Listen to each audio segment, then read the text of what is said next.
In previous lesson 2, we learned about ethics, its origin, history, theories, and particularly discussed the development of APA Code of Ethics. In this lesson, we will explore some other essential features of Ethical Code of Psychology. Previously, we discussed that American Psychological Association published some code of ethics and APA keep on revising these ethics according to future demands. So today we will discuss the more recently published version of American Psychological Association APA Code of Ethics entitled as Ethical Principle of Psychology and Code of Conduct. This version was adopted in 2016 and became effective in 2017.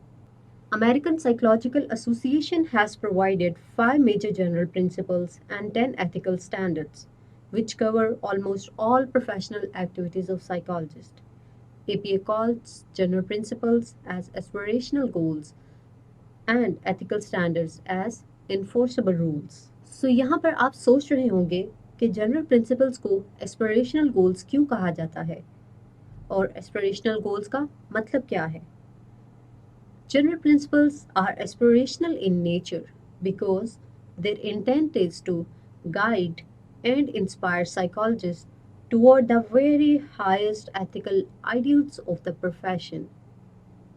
General principles do not represent obligation and should not form the basis for imposing sanction.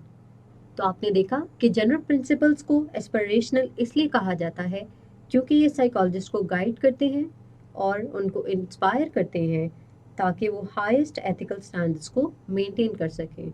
लेकिन ethical standards enforceable हैं जिनको follow करना psychologist के लिए लाजमी है. तो यहाँ पर आपको वाज़ह हो गया कि जनरल प्रिंसिपल्स जिनकी हम आगे बात करेंगे वो एस्पिरेशनल्स हैं और एथिकल स्टैंडर्ड्स इनफोर्सेबल रूल्स हैं. तो आइए सबसे पहले हम देखते हैं कि ये एथिकल प्रिंसिपल्स, स्टैंडर्ड्स और कोड्स जिनकी हम बात कर रहे हैं ये कहाँ कहाँ अप्लाई हो सकते हैं. The ethical principles does not apply only to members of APA, but licensed or certified psychologists are also bound by the code if it has been adopted by their state board. अक्सर लोग ये समझते हैं क्योंकि ये codes American psychological association ने बनाए हैं तो शायद ये सिर्फ एपी के ऑर्गेनाइजेशन के मेंबर्स या उनकी टीम पर अप्लाई होते हैं, लेकिन ऐसा नहीं है. ये एथिकल कोड्स एपीए के मेंबर्स के साथ साथ बाकी तमाम साइकोलॉजिस्ट पर अप्लाई होते हैं जो कि फील्ड में प्रैक्टिस कर रहे हैं और हर उस साइकोलॉजिस्ट पर अप्लाई होंगे जिनकी स्टेट ने इन कोड्स को अडॉप्ट किया है. Moreover, many graduate programs in psychology also require that students admitted to psychology program should behave in accordance with the ethical codes. इसलिए हम being a psychology students in ethics को पढ़ते हैं. मज़ीद ये कि these ethical principles apply only to psychologist activities that are part of their scientific, educational and professional role as a psychologist. सो ये course psychologist की तमाम प्रोफेशनल रोल्स पर अप्लाई होंगे और ये साइंटिफिक एंड प्रोफेशनल एक्टिविटीज़ मुख्तलिफ एरिया से related हो सकती हैं, मसलन clinical, counselling and school practice of psychology, research, teaching, supervision of trainees, public services, policy development, social intervention की प्लानिंग में भी यूज़ हो सकते हैं.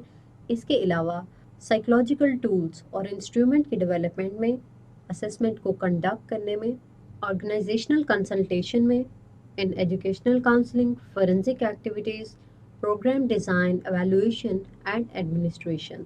तो ये एथिकल कोड साइकोलॉजिस्ट की इन तमाम एरिया में एक्टिविटीज़, प्रैक्टिस और ड्यूटीज़ पर अप्लाई होते हैं, but are not limited to these activities only. Next is ethical codes apply to the activities of psychologists across a variety of context. यहाँ पर variety of context का मतलब ये है कि एक्टिविटीज़ सिर्फ इन पर्सन नहीं होती या फेस टू फेस नहीं होती, बल्कि it could be telephonic, postal, internet based और इलेक्ट्रॉनिक मोड के थ्रू भी हो सकती हैं, क्योंकि साइकोलॉजिस्ट ये मल्टीपल मोड्स यूज़ करते हैं अपनी सर्विसेज प्रोवाइड करने के लिए, थेरेपी के लिए, टीचिंग और असेसमेंट के लिए. More over, ethical code is not intended to apply to the private lives of psychologists. APA code of ethic का इस बात से ताल्लुक नहीं है कि साइकोलॉजिस्ट अपनी ज़ाती ज़िंदगी में क्या कर रहे हैं, ताहम उनकी प्राइवेट लाइफ के वो एस्पेक्ट जो उनकी प्रोफेशनल एक्टिविटीज से रिलेटेड हो उन पर अप्लाई हो सकते हैं। मसलन अगर कोई साइकोलॉजिस्ट स्टूडेंट्स या क्लाइंट के साथ पर्सनल रिलेशनशिप रखता है तो यहाँ पर एथिकल कोड उसकी पर्सनल लाइफ पर भी अप्लाई होंगे। And APA may impose sanction on its member for violation of the standards of ethical codes. अगर कोई भी साइकोलॉजिस्ट इन कोड्स की वायलेशन करता है तो APA के पास राइट है कि वो सैंक्शन इम्पोज कर सके, मसलन मेंबरशिप को टर्मिनेट कर सकता है। इसके अलावा दूसरे रिलेटेड बॉडीज को भी साइकोलॉजिस्ट के अनएथिकल कंडक्ट के बारे में आगाह कर सकता है।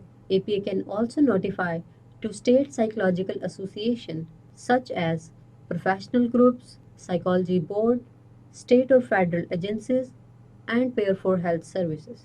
APA Code of Ethics is not intended to be a basis for civil liability. यानी चाहे किसी साइकोलॉजिस्ट ने एथिकल स्टैंडर्ड्स को वायलेट किया हो तो खुद से या दूसरे अपने आप से ये तय नहीं कर सकते कि साइकोलॉजिस्ट अदालती कार्रवाई में कानूनी तौर पर जिम्मेदार है, अनलेस उसने कोई ऐसा एक्ट ना किया हो जिसमें लॉ की वायलेशन हो। मिसाल के तौर पर अगर कोई साइकोलॉजिस्ट अनएथिकल वे चूज करता है और लेट्स सपोज किसी और की रिसर्च को अपने नाम से पब्लिश करवा देता है, तो ऐसे में उसको कोर्ट में प्रेजेंट नहीं किया जाएगा या जेल में बंद नहीं किया जाएगा, बल्कि APA और related relevant research ethical bodies decide करती हैं कि वो किस तरह की सैंक्शन अप्लाई कर सकते हैं। So any concern regarding unethical और unprofessional behaviour on the part of psychologist can be investigated and punished by APA or state board that has licensed the psychologist. और जब साइकोलॉजिस्ट के अगेंस्ट कोई investigation की जाए तो उसकी एथिकल रिस्पॉन्सिबिलिटी है कि वो एथिकल कमेटी के साथ कोऑपरेट करे। साइकोलॉजिस्ट की जिम्मेदारी है कि वो अपनी साइंटिफिक और प्रोफेशनल नॉलेज को इंक्रीज करे और इस नॉलेज को माशरे के हालात को बेहतर बनाने के लिए इस्तेमाल करे। Moreover, these code of ethics states that psychologist respect and protect civil and human rights. वो इंसानी हकूक़ की हिफाजत करते हैं, उनकी रिस्पेक्ट करते हैं। इसके अलावा रिसर्च, टीचिंग और पब्लिकेशन वगैरह में फ्रीडम ऑफ एक्सप्रेशन और फ्रीडम ऑफ इंक्वायरी को अहमियत देते हैं और ऐसा करने में वो मल्टीपल रोल्स प्ले करते हैं। मसलन they can play a role of a researcher, educator, diagnostician, therapist, supervisor, consultant, administrator, social interventionist, and expert witness. Ethics Code is not intended to provide specific standards to cover most situations encountered by psychologists. और इन codes का मकसद अफराद की और गिरोह की फलाह बहबूद करना है और उन लोगों की हिफाजत करना है जिनके साथ साइकोलॉजिस्ट काम कर रहे हैं। ये लोग कौन कौन हो सकते हैं? मसलन they can be the client, student and public as a whole. तो स्टूडेंट्स, हमने देखा कि ये APA कोड्स कितनी डाइवर्स सेटिंग में अप्लाई होते हैं और साइकोलॉजिस्ट की तमाम प्रोफेशनल एक्टिविटीज़ पर अप्लाई होते हैं और साइकोलॉजिस्ट और दूसरे लोगों की वेलफेयर करते हैं। लिहाजा इन प्रिंसिपल और कोड्स को पढ़ने से पहले हमारे लिए इनका पर्पस और इनकी एप्लीकेशन जानना बहुत ज़रूरी था, ताकि ये साइकोलॉजिस्ट के रोल में किसी किस्म की एम्बिग्विटी या कन्फ्यूजन ना क्रिएट करे। तो आइए अब हम APA के दिए गए एथिकल प्रिंसिपल्स या जनरल प्रिंसिपल्स की बात करते हैं जिनको APA ने एस्पिरेशनल गोल्स कहा है। So first of all, we will discuss 5 general principles given by APA in this lesson. So APA has provided 5 general principles for psychologists. Number 1 is beneficence and non-maleficence. Number 2 is fidelity and responsibility. Number 3, integrity. Number 4, justice. Number 5, respect for people's rights and dignity. So let's first of all discuss principle A, beneficence and non-maleficence. Beneficence, as it is clear from its name, benefit or do good for other, while non-maleficence meaning do no harm to others, यानी कि दूसरों को फ़ायदा देना और उनको नुकसान ना पहुंचाना। तो प्रिंसिपल ए ये रिफ्लेक्ट करता है कि साइकोलॉजिस्ट की डुअल जिम्मेदारी है। एक तो ये कि वो दूसरों के लिए बेहतर और अच्छा करने की कोशिश करें, दूसरा ये कि वो किसी को नुकसान ना पहुंचाएं। साइकोलॉजिस्ट दूसरों की फलाह बहबूद के लिए काम करते हैं और लोगों के साथ इवन एनिमल्स के साथ जो उनके एक्सपेरिमेंट या रिसर्च का पार्ट है उनको भी ह्यूमनली ट्रीट करते हैं और उनके राइट्स की प्रोटेक्शन करते हैं। प्रिंसिपल ए साइकोलॉजिस्ट से ये भी डिमांड करता है कि वो अपने उन ज़ाती मसाइल से आगाह हों जिससे दूसरों के राइट्स एक्सप्लॉइट हो सकते हैं या उन लोगों के राइट्स एक्सप्लॉइट हो सकते हैं जिनके साथ वो काम कर रहे हों, उनको किसी किस्म का नुकसान पहुंच सकता है।